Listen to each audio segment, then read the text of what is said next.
Mesdames, Mesdemoiselles et Messieurs, assalamu alaikum wa rahmatullahi wa barakatuh. Bienvenue à vous sur Télévision Al-Bayan. Bienvenue au premier pèlerin ivoirien. Le vol 1 est arrivé aujourd'hui même. Et les jours à venir, durant une semaine, les autres vols se suivront. Et dans quelques jours, tous les pèlerins ivoiriens se retrouveront donc au Bercail. Leurs parents ici à Abidjan leur réservent un accueil chaleureux. Et folklore que nous avons l'habitude de constater, bien sûr, au cours de cette période, ne participeront pas cette année les élèves en classe de terminale parce qu'ils affrontent le début de cette semaine les épreuves de l'examen du baccalauréat. Les épreuves écrites se déroulent à partir de ce lundi. Et puis ce dernier examen à grand tirage donc, ouvrira la porte aux vacances scolaires. Certainement, les parents d'élèves se posent la question actuellement de savoir comment occuper leurs enfants pendant cette période. Tous ces événements se déroulent dans un contexte mondial marqué par la montée de l'extrémisme. Voici les sujets qui attirent notre attention au cours de cette semaine. Les sujets qui seront débattus par nos invités. Ils sont au nombre de 3 aujourd'hui, comme habituellement. J'ai ici à ma gauche Eladj Moussa Sangaré. Salam alaikum wa rahmatullahi wa barakatuh. Alors, vous êtes le directeur général du groupe scolaire INED Abobo Biabou. Merci d'avoir répondu à notre invitation. Merci. Et vos élèves également, ils présentent l'examen du baccalauréat cette année. Du baccalauréat, après ceux du BEPC, du CEP, programme officiel, CEP, programme arabe et religion, BEPC, programme officiel, puis bac, programme officiel. D'accord, c'est la première génération. C'est la première promotion de bachelier. Ok, d'accord. En tout cas, on leur souhaite une très bonne chance. Cette promotion qui, il y a 3 ans, avait refusé de tricher au BEPC. Un très bon souvenir quand même, hein. Ok. En tout cas, félicitations à tous ces élèves. Et bien sûr, on espère qu'ils auront une très bonne note quand même au baccalauréat. Nous, on prie Dieu que les 30 candidats que nous avons puissent être admis au bac. D'accord, on espère très bien, Inch'Allah. Et puis juste en face de vous, nous avons Dr Nouroudine Oyowole. Salam alaikum wa rahmatullahi wa barakatuh. Wa alaikum salam wa rahmatullahi wa barakatuh. Merci encore une autre fois d'être avec nous. Merci beaucoup, c'est un plaisir de partager. Et merci en tout cas de partager vos analyses avec nos téléspectateurs. Juste à côté, Eladj Touré Aliou. Salam alaikum wa rahmatullahi wa barakatuh. Wa alaikum salam wa rahmatullahi wa barakatuh. Et merci d'être avec nous. Alors, chers téléspectateurs, on vous souhaite la bienvenue dans votre émission Point Hebdo. C'est une émission qui est à suivre tous les samedis à partir de 20h15. Vous avez certainement en tout cas retenu 3 sujets qui vous seront proposés aujourd'hui. Dans un premier temps, nous allons parler donc de l'accueil des pèlerins. Comment, bien sûr, donc accueillir les pèlerins dans la sobriété. C'est la principale question à laquelle nous cherchons une réponse aujourd'hui. Et puis, comment occuper également les enfants pendant ces vacances scolaires. Et puis, face à la montée de l'extrémisme dans le monde, que faudra-t-il faire? Nos différents invités nous livreront, Inch'Allah, leurs différentes analyses. On va commencer tout de suite par le tout premier sujet qui est relatif, bien sûr, à l'accueil des pèlerins. Et comme je le disais tout à l'heure, depuis quelques heures maintenant, les premiers pèlerins ivoiriens sont à Abidjan. Les autres suivront jusqu'à la fin, donc, bien sûr, donc, la semaine prochaine. Tous les pèlerins ivoiriens du contingent étatique seront avec nous. Comment cet accueil donc, se fera, bien sûr, du côté des parents? Et surtout, comment on fera pour que l'accueil soit, en tout cas, se fasse dans la sobriété?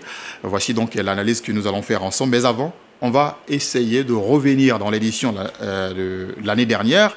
Nous allons aller vers l'est de la Côte d'Ivoire pour suivre l'accueil qui avait été accordé aux pèlerins donc, de la région du Bunkani. C'est un reportage qui est signé Alassane Ouattara, qui est aussi d'ailleurs donc à la Mecque cette année pour le compte du groupe Média Al-Bayan. Ces oudjages sont d'abord reçus à la préfecture afin de présenter les civilités aux autorités de la région. Les nouvelles sont bonnes selon le porte-parole. Et nous sommes rendus au lieu saint, arrivés là-bas, tous les rites remplis avec vraiment solennité. Nous avons prié intensement pour M. le Président de la République et tous ses collaborateurs, le gouvernement et vous-même. Tout en montrant sa reconnaissance pour les prières formulées en faveur du pays et ses habitants, le préfet des régions a demandé aux hôtes d'Allah de continuer les prières pour des élections apaisées. Vous savez que nous sommes à une année de 2025. En principe, c'est une année... Les élections, ce sont des choses normales. Mais chaque année, les Ivoiriens sont perturbés. J'espère qu'avec vos prières, tout se passe très bien. continuons les prières. Les pèlerins prennent ensuite la direction de la place de la Paix pour la grande cérémonie. Ils sont accompagnés par leurs parents et amis qui entonnent des chants liturgiques.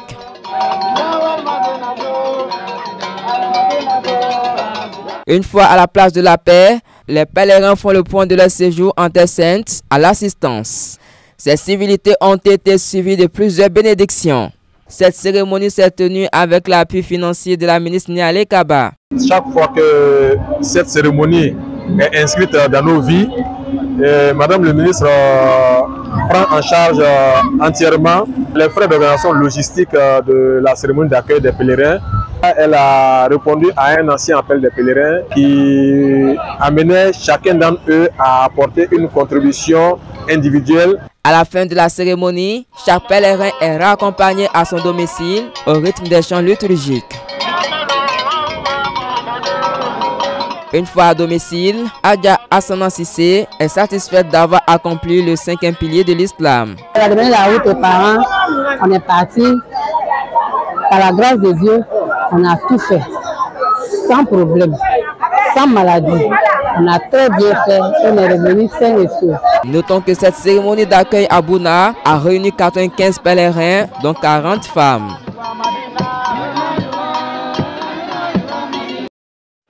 Et bien voilà donc ce reportage qui a été signé à Alassane Ouattara nous retrace l'accueil qui a été réservé aux pèlerins l'année dernière dans la région de Bounkiani. On imagine tout simplement que le même accueil se prépare actuellement pour les pèlerins qui, en tout cas, ont été enregistrés dans le contingent étatique pour cette année 2025. On a pu le constater. Hein. Donc l'accueil des pèlerins, c'est une fête dans plusieurs communautés. C'est un événement qui est célébré, qui se manifeste de diverses manières. On a vu donc à Bouna, les pèlerins sont conduits même à la place publique pour être célébrés par tous les pèlerins, par toute la population, bien sûr, avec les autorités locales également. Comment vous appréciez déjà cette cérémonie à Bouna? Dans d'autres régions, ce soit d'autres manières, bien sûr. Elle a Noureddine. Je pense que l'accueil des pèlerins c'est une très bonne chose. Parce que vous savez, c'est une symbolique sociale. Les gens étaient avec nous, ils sont allés être les hôtes d'Allah, ils ont fait le rite, ils sont auréolés du titre de Hajj.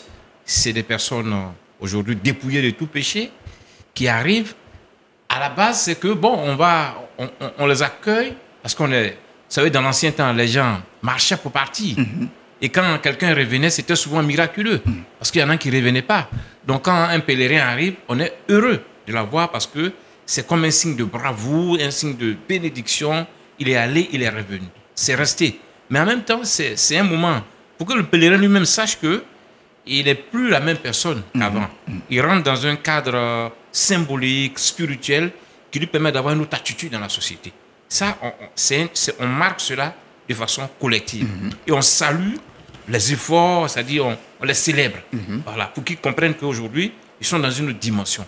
Deuxièmement aussi, comme on le dit, j'ai dit tout à l'heure, c'est que bon, ça permet aussi de valoriser le Hajj. Parce que quand on fait ça, ça valorise le Hajj, c'est un acte. Il faut valoriser ce qu'on fait qui est bien. Et donc, ça peut, j'allais dire, encourager d'autres à se dire, il faut que moi aussi je franchisse cette étape-là pour devenir Hajj. Donc, c'est une façon de faire la valorisation du Hajj. Et troisièmement, bon, je pense que c'est une occasion, parce que quand on va, c'est quoi? C'est des bénédictions. On va vers le pèlerin pour que véritablement toute l'assemblée soit là et que les pèlerins puissent nous faire les bénédictions. Je pense que l'un dans l'autre, c'est une très bonne chose. Mais ce qu'on doit déplorer, c'est les débordements. Parce que c'est un acte spirituel. Il ne faut pas venir dans cette célébration, j'allais dire, introduire des choses qui pourraient ternir la spiritualité qui doit embellir cette cérémonie. Donc je pense que c'est un appel à faire en sorte qu'il n'y ait pas trop de débordements et qu'on reste dans la limite de ce que nous avons vu là. D'accord. Et là, Touré, est-ce que vous avez vu, peut-être dans d'autres communautés, des traditions qui sont différentes de celles-ci, peut-être? Bien sûr, bien sûr. Comme quoi, par exemple? Effectivement, l'accueil des pèlerins, évidemment, c'est contextualisé dans chaque culture. Et chaque culture a son approche. et sa manière de procéder. Bon, je pense que ils font bien d'avoir des cérémonies d'accueil des pèlerins. Parce que d'abord, c'est important la symbolique d'accueillir les pèlerins. Parce que le pèlerin n'est pas n'importe qui. Voilà. Ce sont les hôtes d'Allah subhanahu wa ta'ala, on dit Doifullah, c'est-à-dire les étrangers de Dieu, et ils le sont jusqu'au pèlerinage suivant. Tant qu'il n'y a pas eu le pèlerinage suivant, c'est eux les hôtes de Dieu sur la terre pendant toute une année. Alors, donc, dans la tradition prophétique, le prophète sallallahu alayhi wa sallam, avant même d'aller faire son seul pèlerinage dans Dieu, il avait envoyé déjà le calife Abou Bakr faire un pèlerinage. Hein, et lorsque il est revenu avec à la tête d'une forte délégation d'environ 200 personnes et tout ça, quand ils sont revenus, ils ont été accueillis avec chaste, installés à la mosquée, et ils ont rendu compte de ce qu'ils ont fait, des actes d'adoration, des prières, et ils ont formulé des bénédictions à l'endroit de la communauté, et la communauté aussi, et le prophète sallallahu alayhi wa sallam a formulé des bénédictions.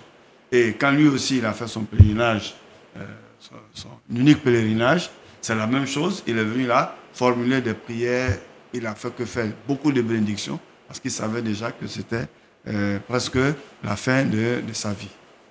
Alors donc, pour dire que c'est important de célébrer le pèlerin.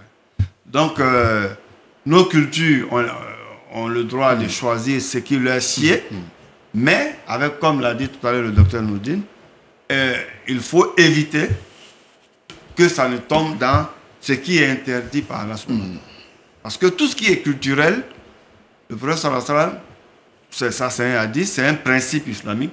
Tout ce qui est culturel est autorisé jusqu'à ce que ça soit, ce soit en contradiction avec un texte ou un principe de la religion.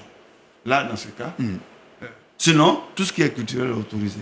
C'est-à-dire, vous avez votre manière de vous habiller, vous avez vos cantiques. Tant que ces cantiques-là ne rentrent pas en contradiction avec les principes divins, comme vous n'êtes pas en train de magnifier autre chose que Dieu, ben, tout est autorisé. C'est ça le principe. Donc, il faut éviter, effectivement, comme il a dit, de rentrer dans les choses. Alors, donc, moi, je pense que comment accueillir les pèlerins? Vous utilisez les moyens que vous avez et qui sont les plus licites possibles et qui sont les plus conformes au principe de l'islam, et vous veillez à ce que les pèlerins fassent beaucoup de bénédictions et que vous aussi, vous leur fassiez des bénédictions. C'est ce que je peux dire. D'accord. Elhadji Sangaré, est-ce que vous constatez des pratiques aujourd'hui dans les cérémonies d'accueil des pèlerins qui ne sont pas toujours conformes aux règles? Bien, pour parler de pratiques qui ne seraient pas conformes, il y en a parce que ce sont des œuvres humaines et les hommes que nous sommes, quelquefois il y a des débordements. Ce qu'il faut retenir, c'est des questions d'interprétation des textes souvent, puisqu'il y en a qui viennent à l'accueil avec des tambours, avec des balafons, qui vraiment dansent comme ils le veulent.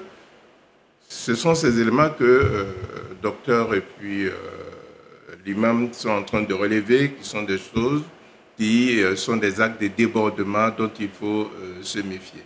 Voilà. Sinon, l'accueil en lui-même, ce qui est important de retenir là-dedans, c'est qu'il y a une personne qui est partie, ça dit que je m'accorde avec tout ce qui a été dit, mais j'ajoute qu'une personne est partie, elle a demandé la permission, elle est partie, elle revient, elle rend compte de sa mission. Mais le fait qu'il y ait l'accueil vise à montrer à toute la communauté que cette personne-là qui est partie a acquis un nouveau titre, a une nouvelle personnalité.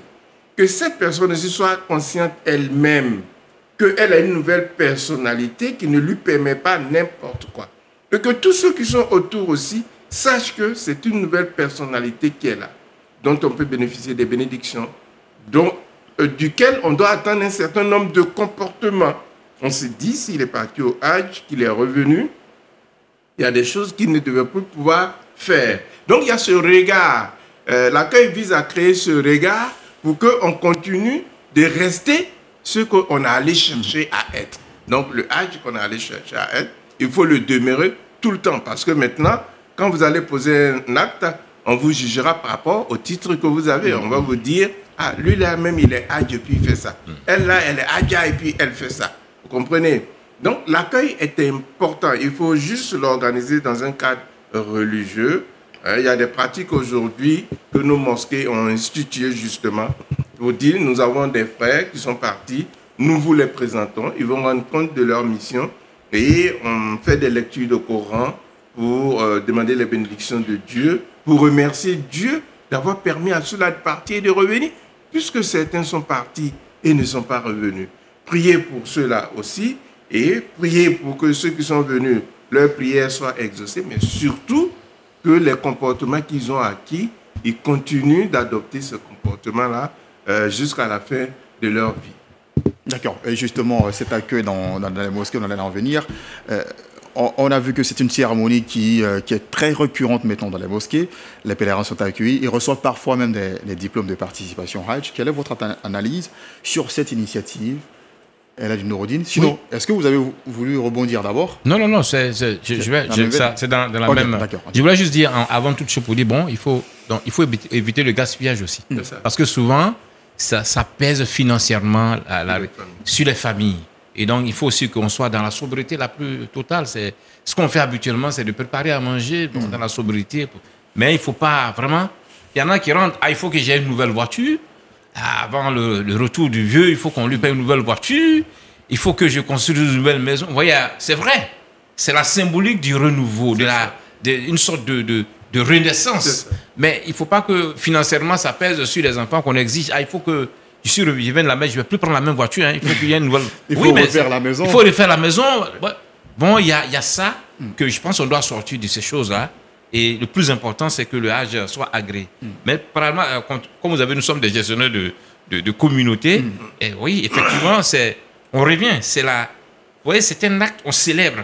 Il faut toujours, quand vous avez, c'est comme des gens, quand quelqu'un est reçu au bac ou au BPC, c'est vrai, vous voyez les cris, on célèbre parce que c'est comme un examen. Vous avez été reçu et c'est bien que nous, les hommes, l'être humain est comme ça, quand il fait quelque chose et qu'il est félicité, vous voyez que c'est encourageant. Ça donne de la valeur. Donc, les pèlerins qui viennent, je me rappelle bien que pendant longtemps, nous qui avons géré les associations, j'ai été ému de savoir, une fois, on a remis des diplômes de ces gens à des mamans, papas qui sont partis, mais qui ne sont jamais allés à l'école. Mais ils étaient heureux, émus, pour dire, mais pour une première fois dans leur vie, ils ont un diplôme. Vous voyez ce que ça représente. Donc, pour dire, je pense que toutes ces initiatives-là qui concourent à célébrer le Hajj, à lui donner de l'importance, à dire à la personne qu'elle n'est plus la même, mais qu'elle est une nouvelle personne, tout ça, je pense que c'est bien tant que, comme l'a dit l'imam, ça ne rentre pas en contradiction avec les principes islamiques. Mais restons dans la sobriété, c'est tout. Ça, c'est le plus important, et dans l'esprit de la sunna, du prophète sallam et de la charia. Alors que, Inch'Allah, Elhadji Touré, l'accueil des pèlerins commence généralement même ici à la grande mosquée de la Rivière Golfe. Pour ceux qui ont l'habitude d'emprunter, en tout cas, le tronçon qui passe juste avant, au niveau du rond-point, les parents déjà sont présents et parfois arrivent avec des véhicules plein de personnes justement pour accorder donc cet accueil à leurs pèlerins. Et qu'est-ce que vous avez à dire sur cela? Et surtout que le commissaire du Hajj n'est pas tout à fait d'accord, voilà, donc pour la présence massive autour bien sûr donc de la grande mosquée de la Rivière Golfe. Bien sûr. Effectivement, dans le cadre de la vision de sobriété dans l'accueil, évidemment, on dira à nos parents que point n'est besoin de faire des convois pour venir juste prendre le pèlerin qui est arrivé pour rentrer à la maison. On peut l'attendre à la maison tout tranquillement, au lieu de mobiliser tout le monde, peut-être 2 jours à l'avance, prendre même des mini-cars et autres. Bon, qui viennent parfois des villages. Tout ça, il y a un peu d'extravagance, un peu de débordement. Bon, on pense qu'il faut être beaucoup plus sobre et il faut mettre l'accent surtout sur le côté spirituel, les prières, les prêches, les zikrs, et puis les invocations et les bénédictions que les uns et les autres se font. dans ce mois béni, hein, dans ce mois qui fait partie des mois sacrés. Donc, il y a beaucoup de choses à obtenir en faisant ce genre de prières. Bon, il n'y a pas que ça à l'accueil. À la maison aussi, souvent, les gens peuvent aller, ils peuvent venir de partout, dormir dans la maison du pèlerin. Et donc, ils doivent être nourris, logés. Souvent, quand ils ont des déplacements à faire, on doit leur donner de l'argent. Et puis après, on doit payer leur transport. Pour retourner. Évidemment, comme le disait tout à l'heure Nelage. Bon, encore que le volet infrastructure matérielle, bon, on peut dire, bon, on a gardé quelque chose, on a repeint la maison du vieux, ou bien on a changé les fauteuils de la vieille. Bon, ça encore, c'est bon. Mais quand on vient et qu'il doit dépenser le triple de ce qu'il dépensait comme popote, et qu'il doit acheter des sacs de riz, et les gens viennent les bras ballants, hein, personne ne pense à dire, bon, voilà, quelque chose. Alors, c'est pour cela que les communautés, lorsqu'elles prennent ces choses-là, organisent quelque chose de global, tout le monde vient à la mosquée, et puis après on dit, bon, c'est fini, rentrez chez vous. Je pense que c'est une aubaine que les communautés s'en chargent pour décharger un peu les pèlerins. D'accord. Et parmi ceux, bien sûr, qui viennent donc célébrer ces pèlerins, il y a ceux qui attendent aussi, hein, les boubous, les cadeaux, la Mecque. Oui, bien sûr. Ça aussi, c'est une autre paire de manches. Hein? Ouais. Et là, il y a des différends qui restent pendant longtemps. Absolument. Elle est allée au Hajj, elle est allée au Hajj, m'a rien apporté. Ouais. Je pense que vraiment, il faut qu'on sorte. C'est vrai, c'est l'amour. Parce que si on attend quelque chose de quelqu'un, peut-être, je suppose que ça doit matérialiser l'amour, les liens que vous avez. Mais souvent, comprenez, le pèlerin, il ne peut pas servir tout le monde. Il ne peut pas servir tout le monde et qu'on soit indulgent. Le plus important, c'est les bénédictions. Vous savez, bon, que Dieu ramène la paix dans le monde, surtout en Syrie. Et il y a un de nos oustaz Diakité, d'Aguien, qui a fait ses études en Syrie. Mais quand on disait, mais les gens, ils disent, non, même en Syrie, mais c'est partout dans le monde. Ils ont vécu en Syrie. Quand quelqu'un va au pèlerinage, pendant au moins 3 mois, le drapeau syrien flotte devant la maison pour dire, celui-là, c'est un pèlerin. Donc, et là, c'est quoi? L'avantage là-bas, c'est quoi? On se dit, le pèlerin, on va prendre des bénédictions chez lui. Donc, ça nous permet d'aller chez le pèlerin. On dit, tu es arrivé, on lui souhaite bonne arrivée, même si on ne le connaît pas. Et puis, on sollicite des doigts. Il nous fait des doigts, nous aussi, on lui fait des doigts. Vous voyez, là, ça, c'est sobre. Bon, voilà, c'est ce qu'on doit rechercher. Mais vous savez que nous, les Africains, nous avons notre côté humaniste, là, qui fait que, bon, aujourd'hui, avec le matérialisme ajouté à ça, ça pèse un peu. Docteur, mais sinon, oui. J'ai une petite anecdote par rapport à ça. Rapidement. L'un de mes premiers âges, on était dans la même tente qu'un imam qui venait d'un village, je crois, dans le nord. Et vraiment, il ne s'attendait pas à le pèlerinage. Et puis, bon, l'autorité politique, la personnalité politique phare a dit, bon, faites-le venir, il va aller au Hajj. Bon, il est venu comme ça. Il n'avait pratiquement rien sur lui. Et donc, il refusait de s'acheter à manger parce que le peu d'argent qu'il avait, il voulait faire des cadeaux à son retour. Et même les canettes qui étaient mises là pour se désaltérer, il en prenait et tous les mouchoirs et les petits coussins, il les conservait parce qu'il dit il va faire des cadeaux à chaque souvenir. Que Dieu nous aide. D'accord. Ok, on va donc progresser. On vous propose à présent le deuxième sujet. Comme nous le disions, donc à partir de lundi, les élèves de la classe de terminale affrontent les épreuves écrites du baccalauréat. Et puis après cet examen, qui est le tout dernier, les examens à grand tirage, ce sera donc les vacances scolaires. Comment occuper les enfants au cours de cette période?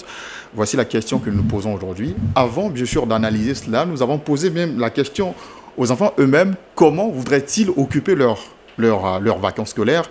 C'est un micro-trottoir réalisé par Vassi Fofana. Pendant les vacances, après le bac, j'aimerais continuer mes études, continuer ma formation, m'appliquer, avoir encore un niveau supérieur à moi, pouvoir avancer par la grâce de Dieu si je valide mon bac. Bon, pendant les vacances, rien de spécial. le bac, je vais attendre les résultats. Après les résultats du bac, on verra Papa n'a rien décidé. Bon, pour le moment, il n'est rien décidé. Pour le moment, il n'est rien décidé. Mais si bon, les résultats sont sortis, c'est bon, on va aller se chercher un petit job de vacances. Voilà. On ne peut pas rester là à ne rien faire, se coucher à la maison à ne rien faire, demander l'argent aux parents. Moi, pendant les vacances, je compte faire beaucoup de choses. Pour commencer, je compte, comme mes amis, travailler pour hausser mon niveau, que ce soit dans la peinture, dans le graphisme, le design, le textile, etc. Maintenant, je compte aussi développer ma chaîne Instagram parce que j'ai une page où je publie mes travaux de telle sorte à faire en sorte qu'elle soit plus visible. Maintenant, je compte apprendre aussi les bases de l'animation, de l'illustration en 3 dimensions avec la tablette graphique. Maintenant aussi, j'ai aussi l'occasion de faire des petits boulots, des jobs à temps partiel, pourquoi pas. Pendant les vacances, j'aimerais beaucoup lire parce que pendant la rentrée, j'ai pas assez lu. Et puis, il y a beaucoup de choses que j'aimerais faire que je n'ai pas pu faire pendant la rentrée. Donc, je vais m'exercer, lire, m'amuser, prendre du bon temps. Pendant les vacances, de mon côté, j'aimerais me perfectionner dans les matières comme la peinture, le dessin, pour pouvoir être en meilleure forme à la rentrée, pour hausser mon niveau. Moi, après les examens, j'aimerais chercher un job de vacances, ne pas rester à la maison, commencer à apprendre de de nouvelles choses avant que les résultats sortent, avant de commencer ma carrière que j'aurais choisi. Inciter les jeunes de mon âge à travailler,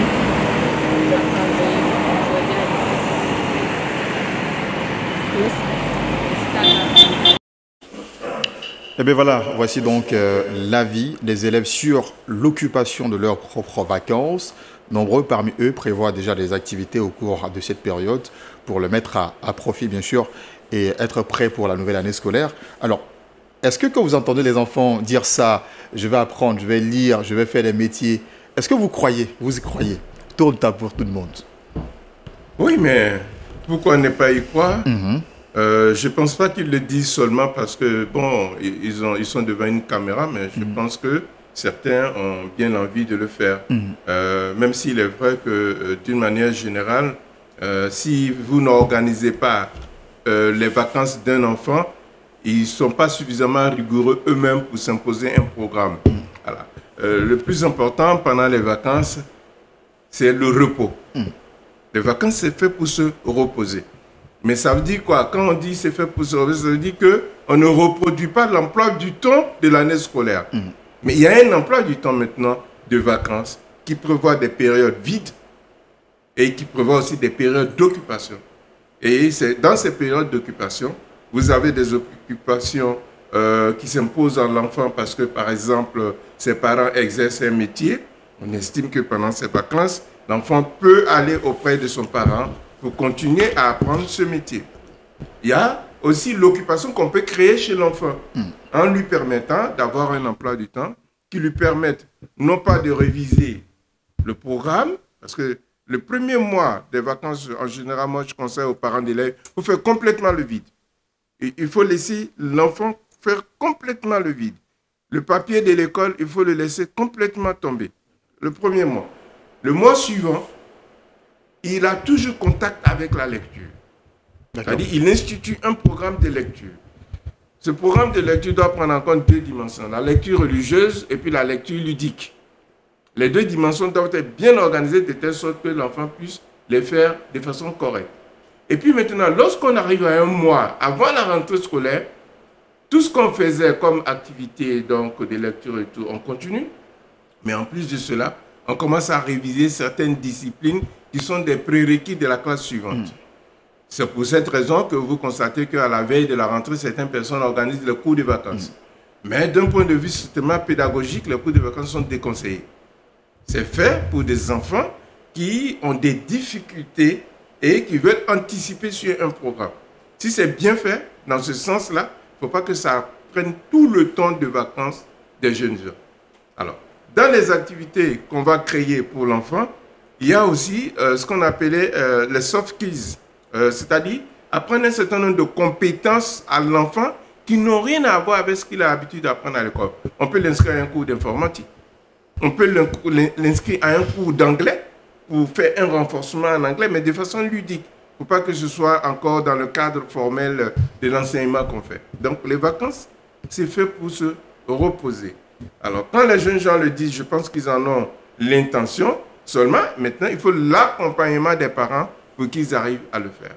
Aujourd'hui, donc, au niveau des communautés, vous avez vu que la carence de certains parents ont fait que les communautés s'organisent pour créer un cadre de vacances pour les enfants. Vous avez aujourd'hui des camps de mémorisation de Coran qui sont faits.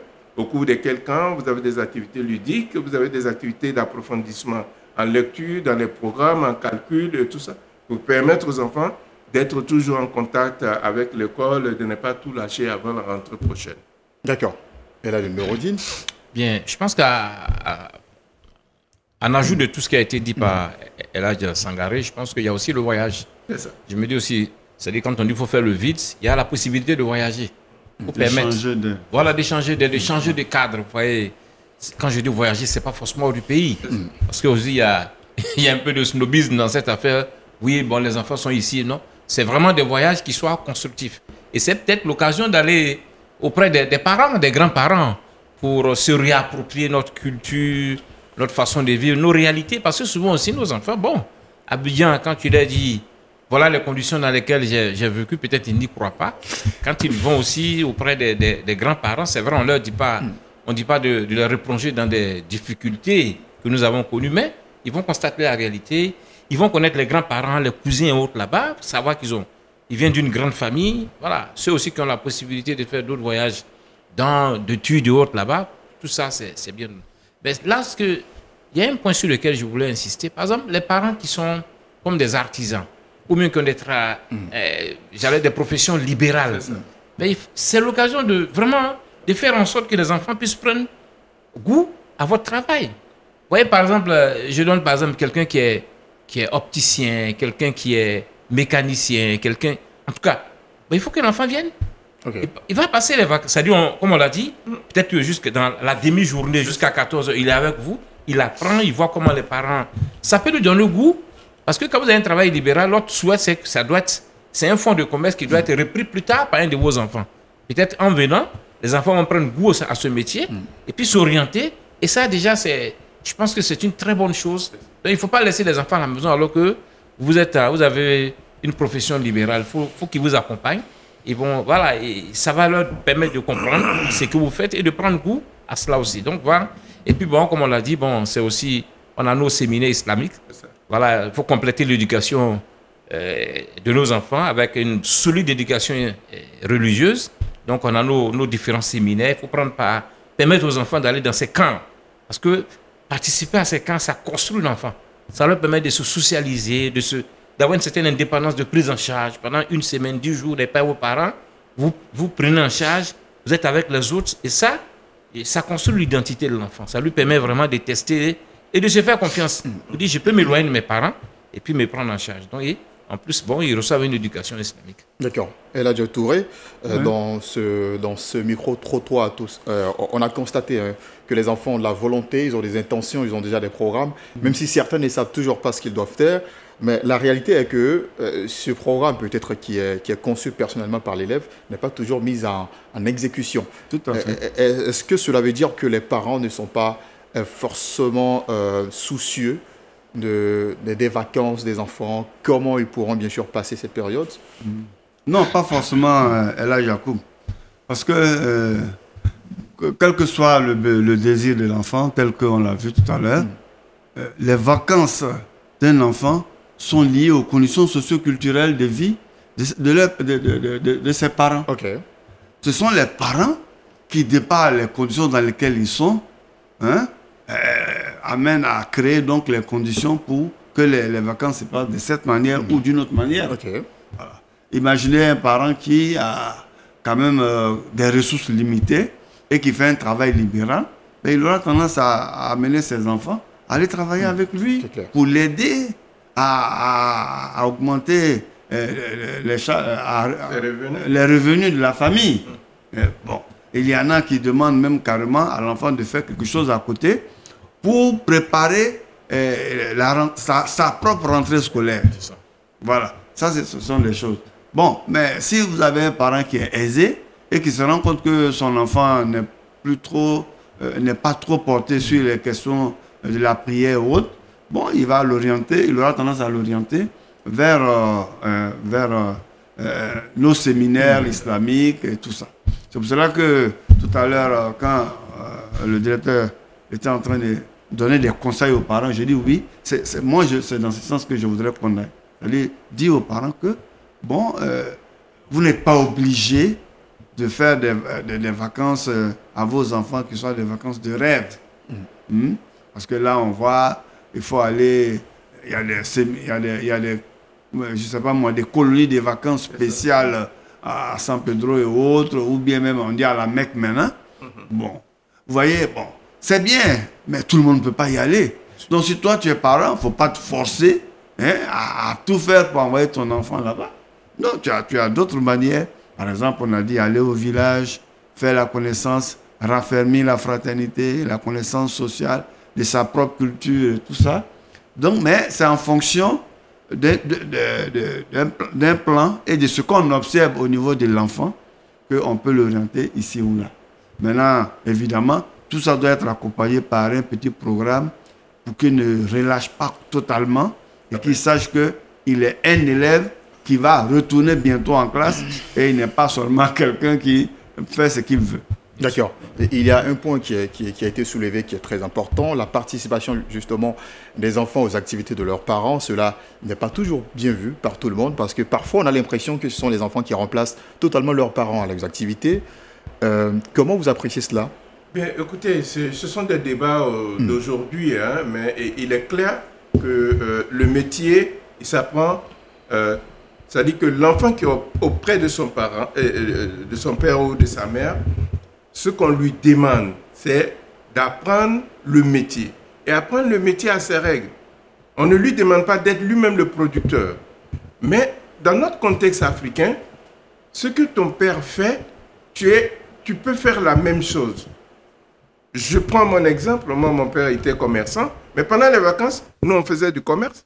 Il trouvait un type de marchandises données qu'il nous donnait et avec lesquelles, je vous dis, on se promenait à travers le marché pour faire la vente. C'était possible à l'époque. Si vous êtes orfèvre, hein, les bijoutiers, vous appelez votre fils, il apprend. Parce que c'est un métier d'héritage. Si vous finissez, enfin, vous n'êtes plus en vie, il faut que cette tradition-là puisse se perpétuer dans votre famille. Le faire, ce n'est pas travailler. Travailler dans le sens de produit en vue d'atteindre une rémunération en retour, même s'il devait le faire au profit de ses parents et non pas à son profit personnel. Je crois que ce qui est décrié aujourd'hui, c'est un peu cette sorte d'esclavage qui consiste à faire venir des enfants de l'extérieur pour leur faire des travaux d'adultes. Je crois que c'est surtout ça. Et puis loin de leurs parents. Voilà. Et puis dans un contexte d'exploitation économique. Purement économique. Voilà, c'est ça. Donc, au niveau agricole, par exemple, on fait venir des enfants pour les exploiter. On ne leur donne pas le salaire auquel ils devraient avoir droit en raison de leur jeune. Ça, c'est de l'exploitation. Mais un père de famille qui va avec son enfant au champ pour lui apprendre le travail du champ, je pense que ça se passe des critiques. Hein, et ce sont des choses qui sont recommandées qu'on devait faire. Et ces enfants, par exemple, qui sont appelés à faire des travaux champêtres, certains aimeraient quand même avoir des jours de repos. Et la réalité, ce n'est pas tout à fait cela. Non. Certains iront au champ pendant tous les jours, bien sûr, des vacances scolaires. Non, vous aussi. Je pense que ça, c'est des débats. Comme il a dit, on est tous... nos parents n'étaient pas des fonctionnaires. Oui. Comme le dit Elage, moi, mon père avait un commerce. Pendant les vacances, je tenais la boutique de mon père. Oui. Aujourd'hui, je suis un commerçant. Ça veut dire que si je veux faire du commerce, j'ai ce métier-là. J'ai ça. Je le tenais toutes les vacances. Il y avait des périodes, les après-midi. je vais aller jouer au foot, je reviens. Mais tout était bien organisé, il n'y avait pas de... Bien au contraire. Tous les parents n'arrivent pas à organiser le temps de les enfants comme ça. Non, c'est-à-dire qu'aujourd'hui, il ne faut pas qu'on fasse d'amalgame comme l'a dit tout à l'heure Elhadji Sangaré.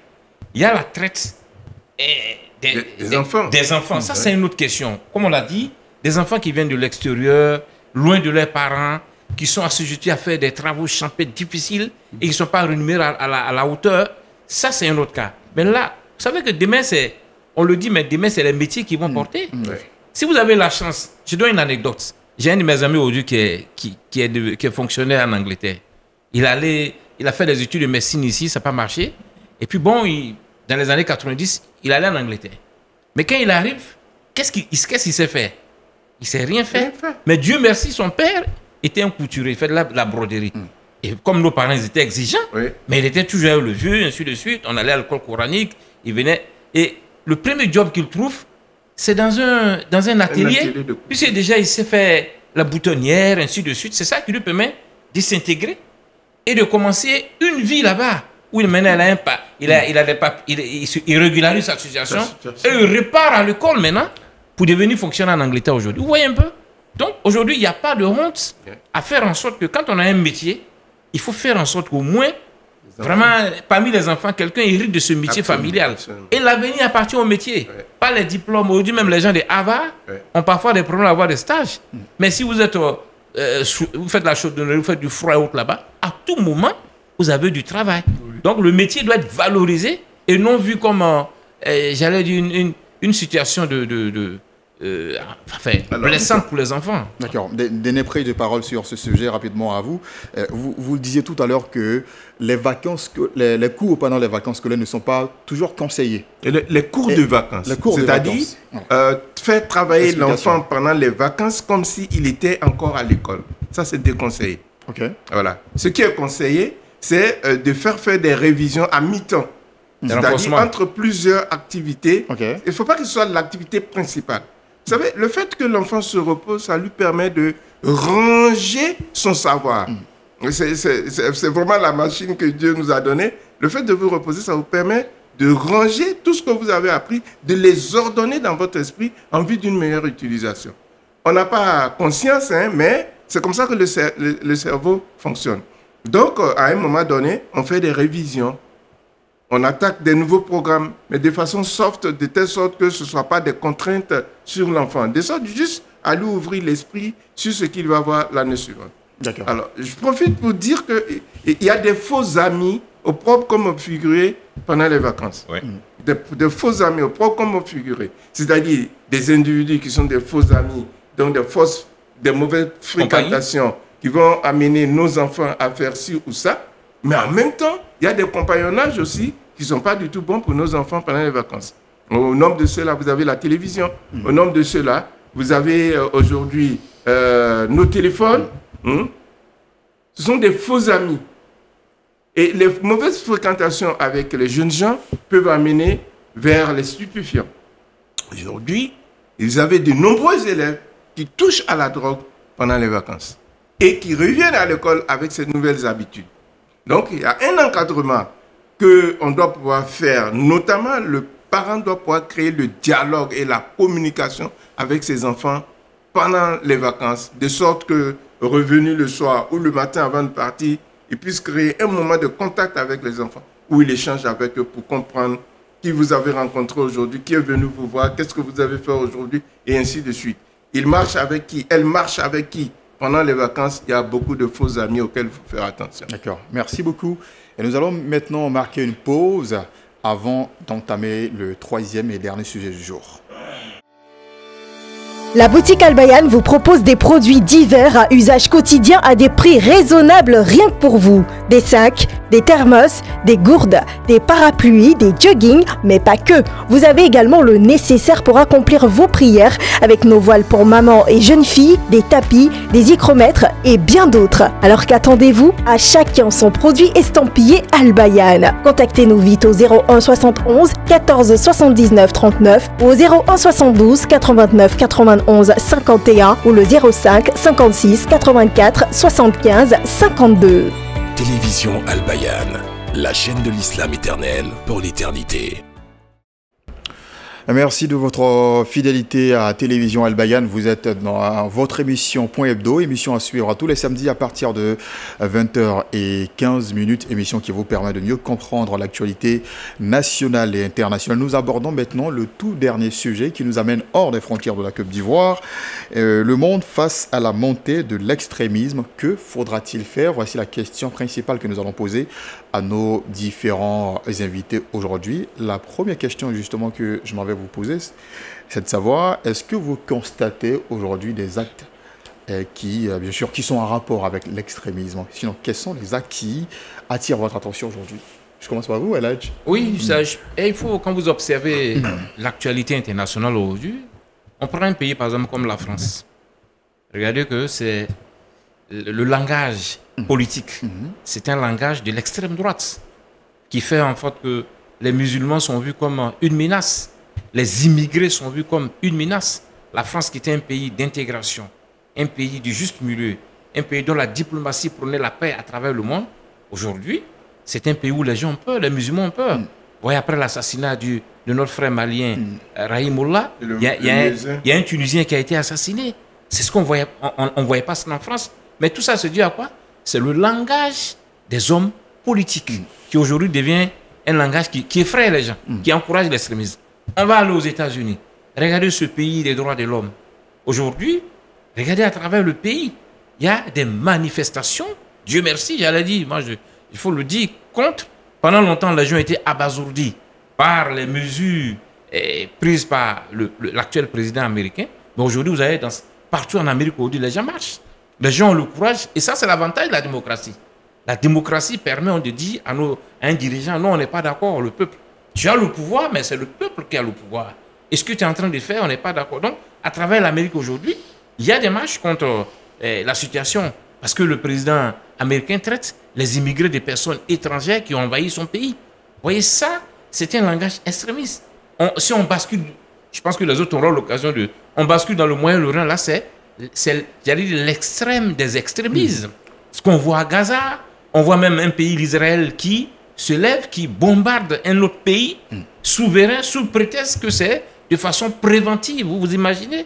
Si demain la Côte d'Ivoire voudrait aujourd'hui, c'est notre droit d'avoir des scientifiques qui un jour vont parler du nucléaire, pas pour avoir forcément une bombe nucléaire, mais avoir l'énergie nucléaire là-bas, et qu'un pays là-bas, vous n'avez pas le droit, parce que vous n'êtes pas suffisamment civilisés, c'est nous qui avons le droit, nous sommes civilisés, donc on va vous bombarder.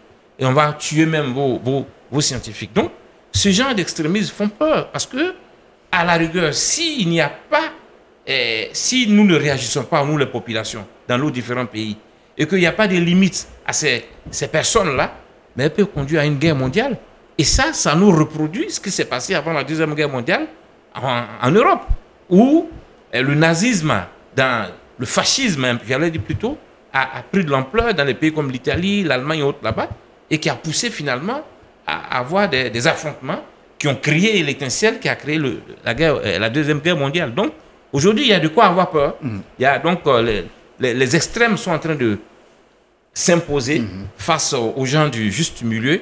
Et il ne faut pas que la majorité soit silencieuse. Il faut dénoncer ces pratiques. D'accord. Eladj Touré, vous également, vous avez peur? Vous sentez l'extrémisme monter dans le monde? Bon, là, Jacob, permettez qu'on... Voilà, que je recadre, que je circonscrive un peu les choses. C'est-à-dire que, qu'est-ce qu'on appelle l'extrémisme? L'extrémisme, c'est de pousser un point de vue jusqu'à un stade où on estime que si celui qui n'a pas ce point de vue-là est un ennemi. Effectivement. Voilà. Bon, il faut dire que dans le monde, les hommes ont toujours tendance à vouloir imposer leur modèle comme la norme. Aujourd'hui, on est sous la domination une domination qui d'ailleurs prend fin du monde dit occidental, qui impose ses normes, sa vision des choses, sa manière de faire les choses, et qui est prêt à en découdre ou à détruire des vies, des cités, des populations, rien que pour maintenir son hégémonie. Ouais, son hégémonie et cette vision-là, qui soit la vision qui est dominante dans le monde. À partir de ce moment, on est dans les extrémismes partout. Alors, combien de gens, que ce soit en Occident ou en Afrique, sont capables aujourd'hui de dire que je ne suis pas d'accord avec toi, mais j'accepte ton point de vue. À partir du moment où on n'est pas capable de faire ça, on est extrémiste.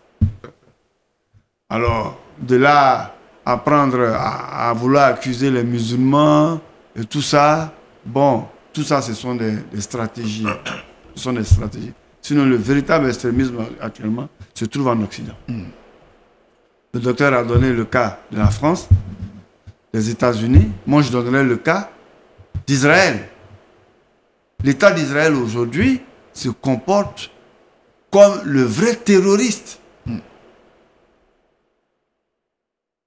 Après avoir détruit complètement la bande de Gaza, ils se sont attaqués à la Syrie, qui a été complètement disons, bouleversée avec des coups d'État. Et on a vu à la télé, ils arment aujourd'hui tous les petits groupes extrémistes, qu'ils soient de tendance musulmane ou de tendance non musulmane. Bref, pour eux, il faut s'aimer le chaos parce qu'ils veulent rester. Alors, je dis ça, pour moi aujourd'hui, l'État le plus extrémiste, c'est Israël. Et malheureusement, ils ont, je ne sais pas par quel procédé, ils tiennent les États-Unis d'Amérique et ils forcent les différents présidents américains et les différents gouvernements américains à suivre ce qu'ils sont en train de faire. Moi, je me demande jusqu'où va aller Netanyahou. D'accord. Elle est s'engarer. Bien, alors, l'extrémisme, je crois que l'imam nous en a donné une belle définition. Le monde a des valeurs de justice, des valeurs de démocratie, des valeurs de tolérance. Et lorsque vous refutez ces valeurs, que vous voulez imposer ce qui vous semble être, vous, la norme, vous êtes obligé de le faire par la violence. Cet usage de la violence pour imposer vos idées, c'est ça qu'on peut appeler l'extrémisme. Donc vous voyez que tous ceux qui veulent imposer leur vision aux autres ne le font pas de façon démocratique, mais sont obligés d'utiliser de la manière forte pour pouvoir subjuguer les autres. Bon, cette attitude, aujourd'hui, ça se voit au niveau des États. Des États qui veulent dominer les autres États pour des intérêts économiques, pour des intérêts sociaux. Tous ces États-là sont des États qui sont dans l'extrémisme. Mais il y a l'extrémisme insidieux. Vous voyez, on vous donne de l'argent et puis on vous dit, il faut par exemple encourager, je veux dire, l'homosexualité. Moi, c'est une forme d'extrémisme. C'est-à-dire qu'on passe par des moyens plus subtils, plus intelligents pour vous amener à adopter une norme qui n'est pas la vôtre. Parce que je vous dis que tout ce qui va contre les normes, c'est ce qui constitue l'extrémisme.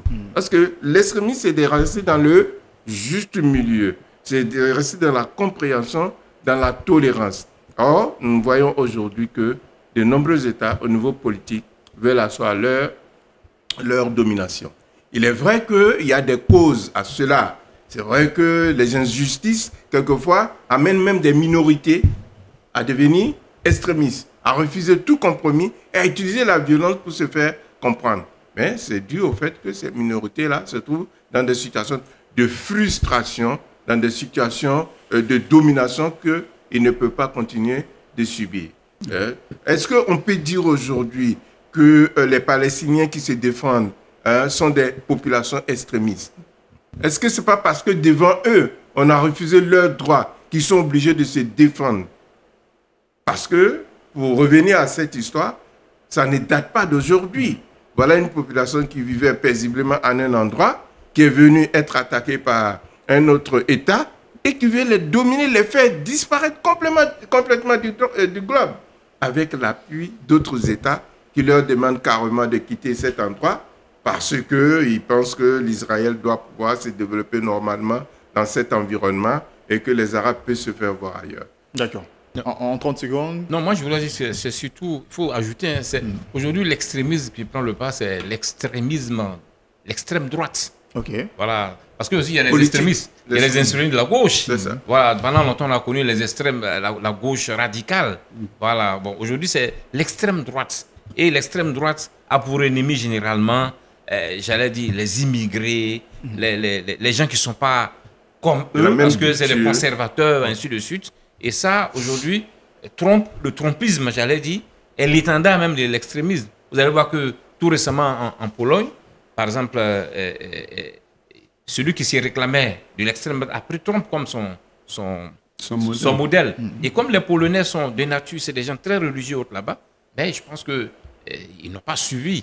Et donc, déjà, il y a. Pardon, en Roumanie, excusez-moi, je mets en Roumanie, et les gens n'ont pas suivi parce que c'est des peuples, à la base, ils sont socialistes, le vivre ensemble. Voilà. Donc, c'est pour dire que c'est l'extrême droite. Et Netanyahou, aujourd'hui, avec l'extrême droite religieuse, orthodoxe israélienne, symbolise avec le trompisme comme une sorte de connivence et qui fait qu'aujourd'hui, il faut craindre le pire si vraiment rien n'est fait pour arrêter cette situation. D'accord. Merci beaucoup, El Hadj. Ben, le temps qui nous a été accordé touche maintenant sa fin. Je sens qu'El Hadj Touré avait quelque chose à ajouter, bien sûr, mais ben, nous voici donc au terme de l'émission. Merci à vous d'avoir été avec nous. Merci également El Hadj Touré. Merci El Hadj Sangaré Moussa pour nous avoir accompagnés dans cette émission. Votre émission reviendra, Inch'Allah, samedi prochain à partir de 20h15.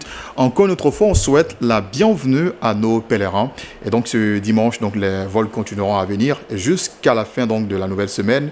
Tous les Ivoiriens du contingent étatique seront donc à Abidjan, retrouver leurs différentes familles pour être célébrés, comme bien sûr on a l'habitude de le voir. En tout cas, faites beaucoup de doigts pour la Coupe d'Ivoire, Inch'Allah. Assalamu alaikum wa rahmatullahi wa barakatuh. Merci de votre fidélité au programme de télévision Al Bayan.